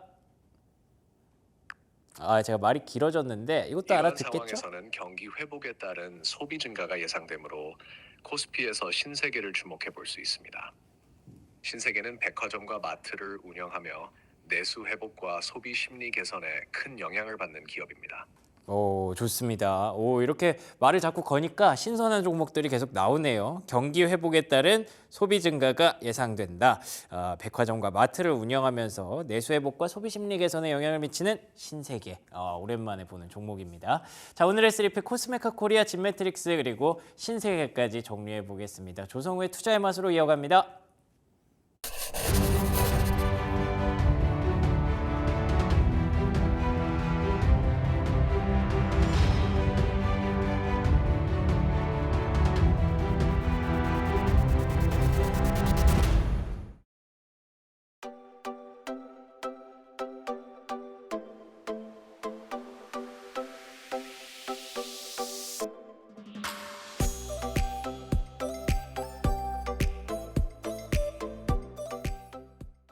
네, 조성우의 투자의 맛으로 함께하겠습니다. SK증권 PIB센터 조성우 부장 만나 뵐게요. 어서 오세요. 네, 안녕하세요. 네, 부장님. 수요일 시장이 어떻게 흘러갔었는지 복기부터 들어가 보겠습니다. 일단은 오늘의 국내 증시도 기대되지만 지난 수요일 증시도 힘이 괜찮았어요. 어떻게 네. 보셨어요?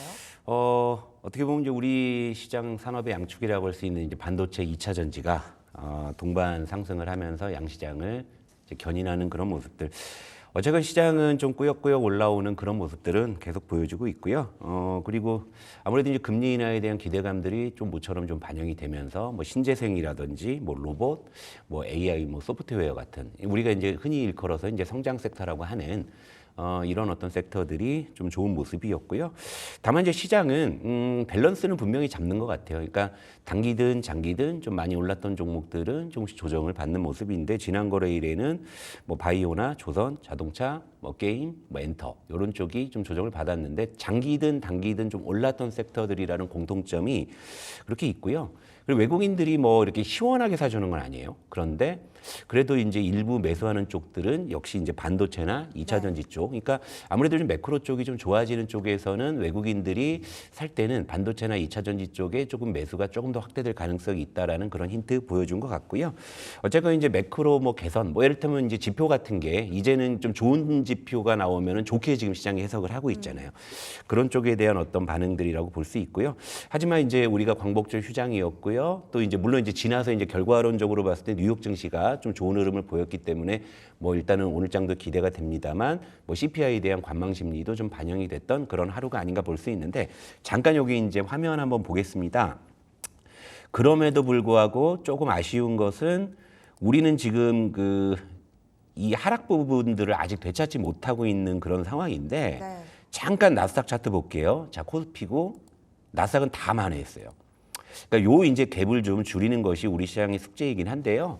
그러기 위해서는 좀 반도체가 조금 더 해줘야 된다라는 그런 숙제가 있고 그리고 그러기 위해서는 외국인들이 조금 더 강하게 사줘야 되겠다는 그런 전제가 필요한데 자 뉴욕 증시가 또 굉장히 좀 좋은 흐름이었단 말이에요. 그리고 반도체 쪽이 좀 이제 반등하는 모습이었기 때문에 바로 이제 이런 부분들 그러니까 이제 우리가 뉴욕 증시와 키를 맞추기 위해서 필요한 그 이제 필수 전제는 반도체가 조금 더 해줘야 된다라는 것이고 그다음에 외국인 매수가 조금 더 이어져야 된다라는 점. 그러니까 이런 어떤 숙제는 남겨둔 그런 하루가 아니었나 이렇게 볼 수 있겠습니다. 네, 그럼 오늘 시장 이제 오늘도 끝자락입니다. 네. 어느새 금요일이고요. 이제 다음 주 전략까지 챙겨본다면 신재생부터 이야기 나눠보겠습니다. 우리 지난 시간에 신재생 바라봐야 된다 말씀 주셨고 네. 종목들을 콕 집어 주셨단 말이죠. 근데 네. 그 수요일에 그 종목들이 시세가 나왔습니다. 네. HD 현대 에너지 솔루션, 뭐 한화 솔루션, CS 베어링이었는데 연속적인 흐름이 전개가 될까요, 부장님? 될 것 같은데요. 괜찮아요. 요즘 이상하게 투자하면 괜찮죠. 확실히 괜찮죠. 요즘 와 우리 승률이 너무 높아요. 예, 요즘 뭐 저기 종목들 뭐 제가 좀 그래도 그동안 오르지 않았던 거 좀 말씀드리는데 일단 화면 보겠습니다. 네. 자, 전에 한농화성도 한번 말씀드렸다가 상한가 갔어요. 예, 장중 상한가인데 얘는 종가 상한가 드디어. 우리 투자의 맛에서도 이렇게 바닥에서 사서 이렇게 상한가로 못 나는 종목이 이제 나타나기 시작을 했는데 네. 여러분들 많이 소문 내주시고요. 진짜 맛집이에요. 네, 그리고 자, 신재생 쪽을 제가 이제 말씀드리면서 몇 가지 종목군들도 제시를 해드렸었고, 그런데 이제 그 중에서 CS 윈드가 호실적으로 먼저 튀어나갔고, 그 다음에 CS 윈드가 부담이 된다면 CS 윈드를 이걸 지금 살까 말까 고민하지 마시고, 그 뒷단에서 아직 오르지 않은 쪽, 뭐 태양광이든 풍력이든 가격적인 부분이 있는 쪽, 그래서 이제 HD 현대 에너지 솔루션이 이제 그 이제 후보군 중에 하나였는데, 자, 전일이 이제 상한가를 이제 기록을 했어요. 일단 뭐, HD 현대 에너지 솔루션은 실적 2분기에 선방을 했었던 상황이었고 앞으로 신재생 쪽이 이제 실적이 상반기에 좀 저점을 찍고 하반기에 돌아선다라는 그런 전망 속에서 일단 해리스가 이제 우위를 점하고 있다라는 쪽 이런 쪽에서 이제 해리스 트레이드에 대한 어떤 그런 성격도 반영이 된 것이죠. 그러니까 실적 그다음에 해리스 모멘텀 그리고 가격 메리트 오른 게 없었잖아요. 그죠? 가격 메리트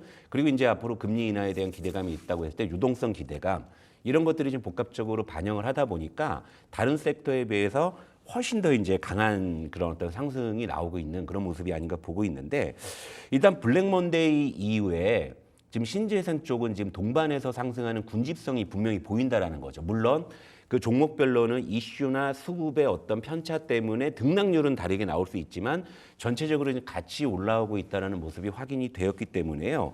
저는 여전히 뭐 신재생 쪽 물론 뭐 일부 종목들이 이렇게 치고 나가면서 그런 종목별로는 조금 이제 단기적으로는 변동성과 가격 부담이 있을 수 있습니다만 HD 현대에너지솔루션도 차트를 길게 보게 된다고 하면 전일의 상한가라고 해서 가격 부담이 있는 자리는 아니죠. 물론 단기적으로는 변동성이 있기 때문에 네. 좀 타이밍 잘못 잡으면 또 물릴 수도 있는 것이기 때문에 제가 여러분들께 항상 대안 종목들을 제시를 해드리고 있는 것이잖아요.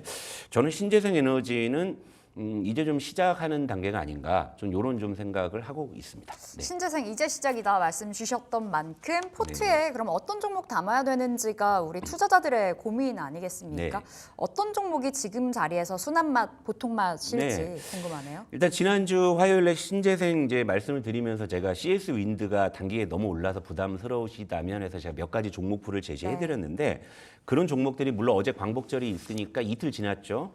그거를 다시 한번 우리가 끄집어서 볼게요. 그럼 여기에 또 힌트가 숨어 있습니다. 자, 제가 8월 13일에 그래서 신재생 CS 윈드 부담되시면 여러 가지 빌드업을 해드리면서 이러한 종목군들이 있다 했는데 그 뒤로 지금 굉장히 좋은 모습들이잖아요. 특히 풍력 쪽이 먼저 치고 나갔다가 지금 이제 뭐 태양광이 쫓아가는 그런 모습인데 전체적으로 하나솔루션은 아직까지는 뭐 큰 틀에서 보면 가격 부담이 전 없다라고 보는 거예요. 하지만 HD 현대에너지솔루션이나 CS 베어링 같은 경우에는 아무래도 시가총액이 한 2, 3천억대의 좀 작은 종목들이다 보니까 저런 종목들은 단기적으로 수급이 들어오면 급등이 나올 수도 있기는 해요. 그런데 여전히 하나솔루션 같은 경우에는 CS 윈드 대비해서는 가격 메리트가 있는 신재생주라고 전 보고 있고요. 그리고 업종 대표주의 성격을 가지고 있잖아요. 그러니까 이제 저런 종목들은 좀 분할 매수. 왜냐하면 단기적으로 흔들릴 수가 있으니까. 그러니까 이제 저런 거 이제 분할 매수로 가능하다 보고요. 자, 풍력이 치고 나가고 태양광 따라갔잖아요. 그런데 뒷단에서 아직은 조금 안 올라온 쪽이 어디죠? 수소 쪽이잖아요. 근데 수소 쪽도 지금 저는 두산 퓨얼셀이나 일진 하이솔루스를 이제 관심 종목으로 제시해드렸지만 이를테면 이제 뭐 범한 퓨얼셀이나 이런 종목들은 장중에 또 급등이 나오기도 했단 말이죠. 네. 그러니까 이제 이런 어떤 신재생 쪽에 대한 어떤 수급이 유입이 됐을 때 단기적으로 많이 오른 쪽이 부담이 된다면 저는 수소 쪽으로 자연스럽게 이어질 거라고 보고 있거든요. 그러니까 지금 시점에서는 뭐 풍력이나 태양광 중장기적으로 괜찮다고 보지만 단기적으로 샀어야 됐는데 놓쳤다 하시는 분들은 오히려 수소 쪽이 후속 어떤 섹터로서 저는 저가 매수가 충분히 유효하지 않나 이렇게 보고 있고요.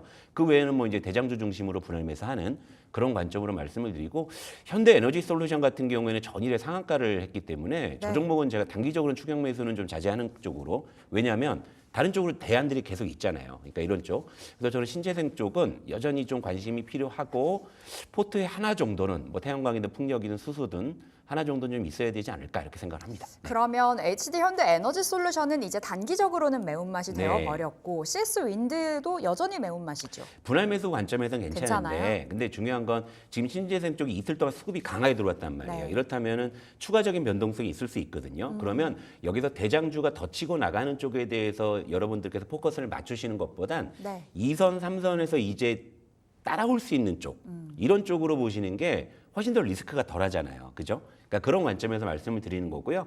좀 길게 본다고 하면 저는 이제 시작인 단계라고 보기는 해요. 하지만 단기적으로 봤을 때 종목별로 이미 편차가 드러났기 때문에 예. 그래도 리스크를 좀 줄이자는 차원에서 본다면 덜 오른 쪽으로 역시 좀 우리가 포커스를 맞춰야 되지 않을까. 왜 그래야 순하게 접근할 수 있잖아요. 알겠습니다. 좀 단기적인 관점에서는 현 시점에서는 수소 관련주가 가장 이제 매력도가 높다고 평가를 주셨고 중장기적인 관점에서는 태양광 풍력 여전히 괜찮다. 가져가 보겠습니다. 자, 반도체 이야기 나눠볼게요. 반도체가 이제 계속 올라가고는 있습니다. 네. 물론 이제 엔비디아 반등에 비해서면 너무 아쉽다. 이렇게도 볼 수 있겠지만 네. 힘이 빠지지 않고 계속 올라가더라고요. 이제 반도체 다시 한번 승기를 잡을 때가 됐을지 어떻게 평가하세요? 일단 최근에는 이번 주 최근 이틀 동안을 보게 되면 반도체의 약진이 일단 눈에 띄었고요. 네. 일단 화면 보면서 말씀을 드릴게요. 자, 최근 2일 동안 코스피 전기전자가 물론 이제 압니다. 그 반등 강도가 우리 그 어떤 성에 안 찬다는 거 알고는 있지만 또 꾸역꾸역 올라오면서 일단은 지금 코스피 대비해서도 어느 정도 이제 키 맞추기를 하면서 좀 올라오고 있는 이런 상황인데 일단 그 최근 2일 동안 전기전자가 한 1.7% 올랐는데요. 그동안 이제 코스피는 0.7%밖에 안 올랐다. 그러니까 이제 최근 이틀 동안은 확실히 좀 반도체가 주도해서 시장을 이끌었다. 이렇게 좀 볼 수 있는 건데요. 어쨌건 제가 이제 반도체의 반등의 전제 탄력을 강화하기 위한 전제로서 말씀을 드린 건 역시 외국인의 매수가 유입이 돼야 된다는 것인데, 근데 최근 이틀 동안에는 코스피 전체로는 그렇게 매수 강도가 크진 않았거든요. 네. 그런데 그런 매수가 대부분 전기전자 쪽으로 집중이 됐다라는 측면에서 본다고 하면 전기전자의 어떤 최근의 반등은 좀 의미가 있다라고 보고요. 그 전기전자는 무엇보다도 좀 매크로 쪽에 좀 밀접도가 높은 섹터이기 때문에, 왜냐하면 시총상이 그 최상위 업종들이 포진돼 있고 최근에 시장의 변동성에서도 가장 많은 영향을 받았던 섹터라는 거죠. 이를테면 아래 공포라는 이런 어떤 간판이 드리워졌을 때 반도체 쪽이 정말 엄청나게 하락했잖아요. 막 삼성전자가 뭐 장중에 뭐 10% 빠지거나 이런 걸 우리가 봤었잖아요. 그 어떤 섹터보다 매크로 쪽의 어떤 그런 쪽에서 영향을 많이 받는 부분이기 때문에 앞으로 이제 지표라든지 아니면 뭐 금리 인하라든지 이런 쪽 있잖아요. 네. 이런 쪽에 영향을 많이 받을 수밖에 없는 섹터다. 그럼에도 불구하고 지금 반도체가 꾸역꾸역 이렇게 올라와 준다라는 것은 시장은 여전히 반도체가 시장을 주도할 것이라는 그런 기대감을 가지고 있기 때문이다. 이렇게 좀 볼 수 있는 거죠. 그러니까 반도체가 추가적으로 상승 탄력을 강화하기 위한 전제는 너무나 간단해요. 이를테면 매크로가 개선되는 거. 그러니까 우리 어제 쉬었지만 간밤에 뉴욕 증시에서 소매 판매가 좋게 나오니까 네. 시장이 화답을 하죠. 이제는 굿뉴스가 되는 단계잖아요. 그러다 보니까 반도체가 가장 먼저 주도해서 앞장서서 끌고 나가잖아요. 그러니까 그 시장, 그런 논리는 우리 시장에도 그대로 투영이 될 거예요. 물론 그 강도의 차이는 있을 수 있어요. 네. 하지만 반도체는 지금은 이제 어쨌건 계속적으로 지금 레벨을 올려갈 수 있는 그런 단계라고 볼 수 있고요. 물론 이제 그 안에서 무엇을 사야 되는지는 또 이제 세부적인 문제겠지만 전체적인 틀에서 본다고 하면 매크로가 개선이 되면 외국인의 매수로 화답이 이루어질 것이고, 그렇다면 반도체는 다시금 꾸역꾸역 주도주 쪽의 자격을 다시금 갖추는 그런 단계로 갈 수 있다. 이렇게 정리해 드릴게요. 확실히 이제 반바지 안에서 계속해서 돌고 돕니다. 네. 그 안에서 이제 반도체는 언제쯤일까 여쭤봤었던 건데 네. 이제 지금 계속해서 올라가고 있는 이 시점에서 우리 반도체 좀 잡아봐야 될 텐데 네. 그럼 삼성전자는 여전히 보통 맛이죠? 네, 네. SK 하이닉스는 지금도 매운맛? 잘 모르겠어요, 솔직히. 아 이제는 모르겠다. 아니, 그러니까 솔직하게 말씀을 드리는 게 좋을 것 같아요. 왜냐하면 우리 투자의 맛에서는 어쨌든 제가 여러분들께 제 어떤 요리 솜씨로서 새로운 메뉴를 드릴 수도 있는 거고, 또 기존의 어떤 냉장고를 부탁해처럼 기존에 있는 것들을 잘 조합해서 또 이제 그럴싸한 거를 만들어 드리는 게 제가 할 일인 거잖아요. 네. 근데 SK 하이닉스는 제가 굳이 투자의 맛에서 이걸 사자 말자 얘기하지 않아도 이미 이 투자의 맛을 벗어난 다른 쪽에서는 이미 메뉴판에 다 올라 있는 종목들이니까 네. 굳이 뭐 그런 종목에서 제가 SK 하이닉스를 뭐 오른다 내린다라고 말씀드리는 게 그렇게 큰 의미가 있을까? 차라리 여러분들께 조금 더 새로운 쪽의 맛을 한번 선사해 드리는 게 어떨까라는 관점이고, 실제 객관적으로도 SK 하이닉스는 어쨌건 그동안에 삼성전자 대비해서 많이 올랐던 종목인 건 맞잖아요. 그렇죠. 다 맛을 보셨던 종목이잖아요. 근데 그걸 가지고 제가 어떻게 SK 하이닉스를 어떻게 맛있게 제가 조합을 해드릴까? 물론 저점을 잘 잡아드리면 되겠지만 네.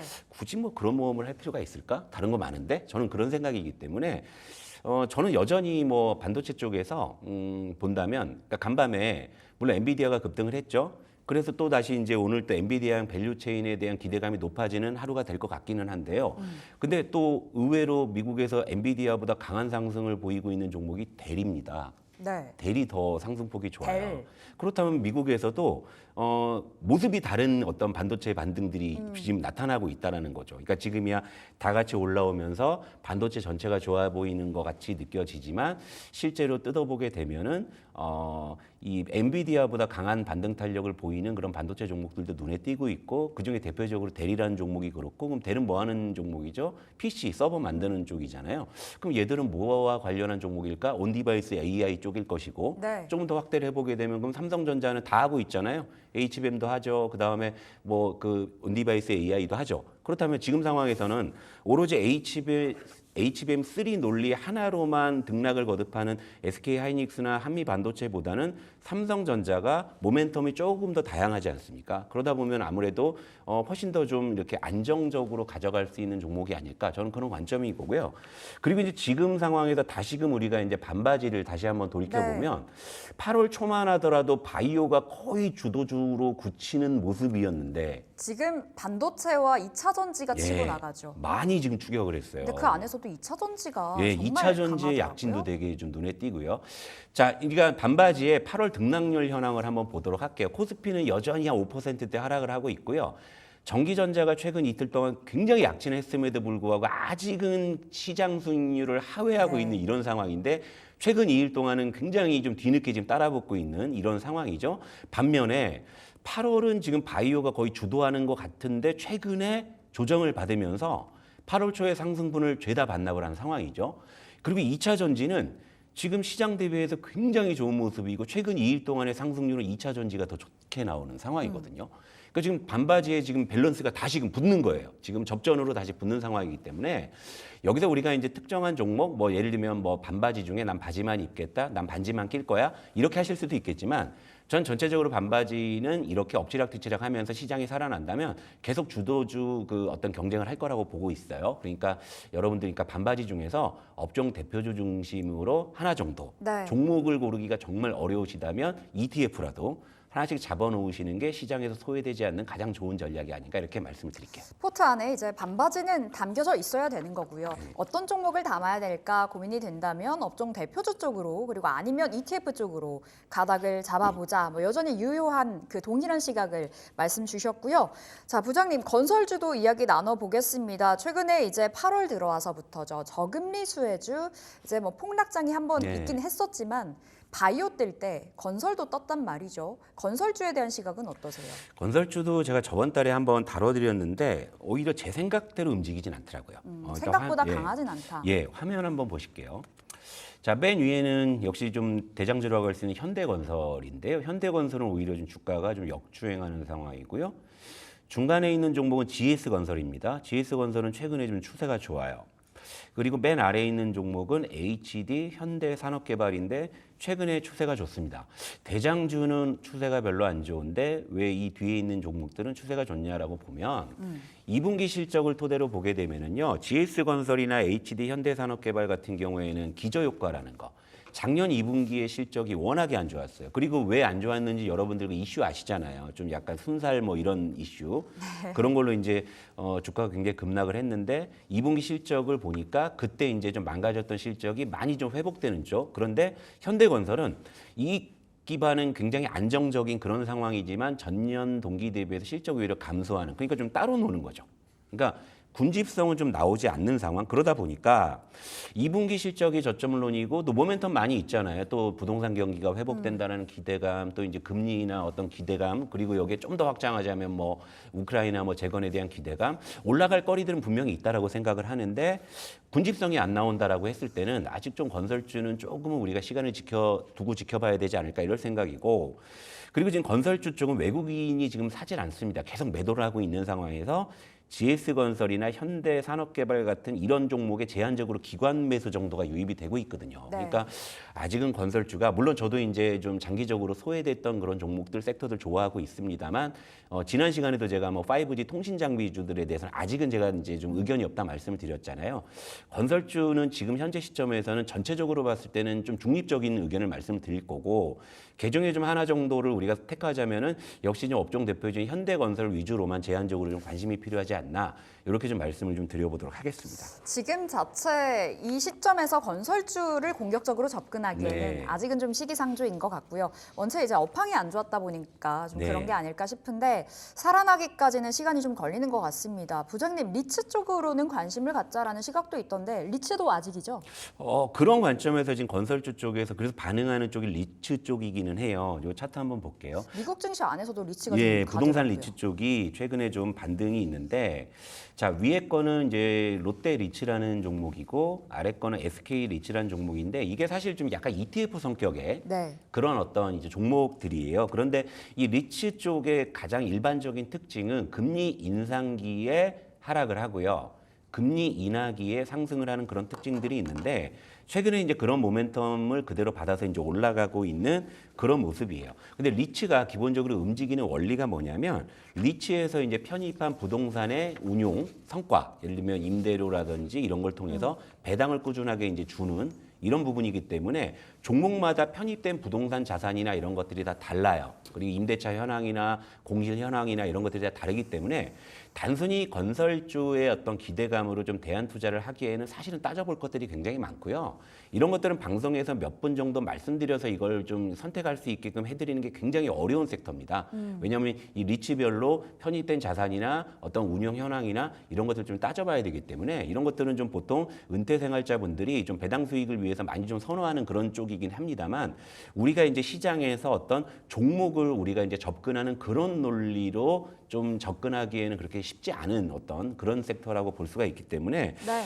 세부적으로 좀 되게 따져볼 것들이 많아요. 그래서 리츠에 대한 어떤 투자 의견을 안 드리는 걸로 그렇게 좀 말씀드리도록 할게요. 알겠습니다. 지금 시점에서 건설보다 다른 좋은 쪽으로 대안을 찾아보도록 하겠고요. 자, 부장님 이제 간밤 뉴욕 증시 원체 좋았고 네. 데이터가 연착륙을 가리키면서 우리의 우려를 씻겨줬잖아요. 네. 오늘 국내 증시 기대해 볼 수 있겠죠? 예, 아니 당연히 그럴 것 같고요. 사실은 그 지난 CPI가 나왔을 때 CPI가 예상치에 딱 부합을 했거든요. 네. 그때 제가 무슨 느낌이 들었냐면 시장이 딱 꼬투리 잡으려고 딱 으름장 놓고 있는데 딱 부합이 붙으니까 예상치에 딱 부합을 해버리니까 시장이 이걸 어떻게 반응해야 될까 약간 이런 상황이었어요. 그런데 간밤에 이제 소비 지표가 좀 잘 나오니까 네. 시장이 이제 그래도 지표가 좋으면 반응을 하는구나. 근데 역설적으로 이러다가 지표가 한번 부진하게 나오면 또 시장이 몸살을 앓을 수 있다는 힌트는 준 것 같아요. 하지만 오늘의 상승은 좀 즐길 필요가 있을 것 같고요. 역시나 반도체가 좀 주도할 것 같습니다. 네. 알겠습니다. 오늘의 상승을 즐기자 이렇게 말씀 주셨네요. 금요일에 마무리 잘 해보도록 하겠습니다.